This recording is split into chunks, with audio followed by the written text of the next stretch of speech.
What's going on, folks? Welcome to Kids Today with Dr. Kamal Jones. I am Dr. Kamal Jones. On today's episode, we are talking about a new executive order signed by Donald Trump, which will gut the Department of Education with the goal to ultimately close it.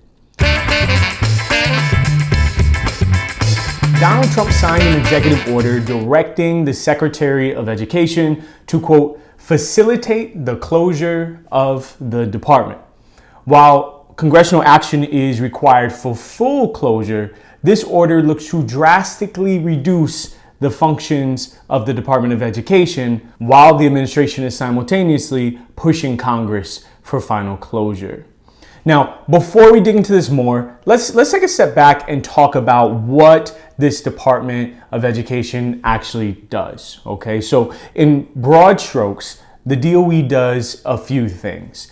It distributes federal student loans and financial aid, including things like Pell Grants and Title I funding for schools in low-income areas. It collects data and identifies issues within the U.S. education system. And then it also enforces a number of federal education laws, including most famously and most important for school-age kids, the Individuals with Disabilities Education Act, or IDEA, which mandates that public schools provide access to individualized education plans for students with learning difficulties or with special needs.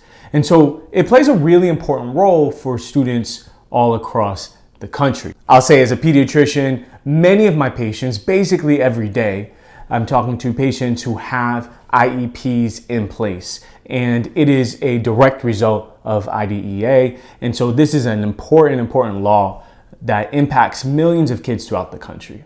So for those who have been following along, the Department of Education has been in the crosshairs of Donald Trump for a long time. He has been pushing for its closure even back when he was running the first time around. And so this is a belief of his that the states is really where education belongs and that it should be totally out of the hands of the federal government. To that end, even prior to this executive order, Trump's education secretary, former WWE wrestling CEO Linda McMahon, already announced a 50% layoff for DOE staff even before this executive order was signed.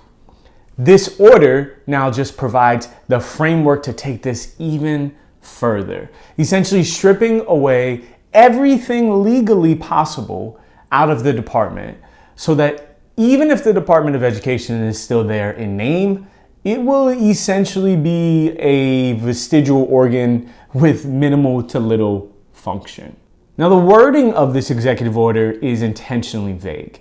It states that, quote, the Secretary of Education shall, to the maximum extent appropriate and permitted by law, take all necessary steps to facilitate the closure of DOE and to return authority to the states and to ensure effective, uninterrupted delivery of services, programs, and benefits. For now, the Trump administration has said that they will close the department beyond any of its, quote, core necessities. So preserving responsibilities for Title I funding for low-income schools and Pell Grants and money for children with disabilities. But everything else will be distributed among several federal agencies.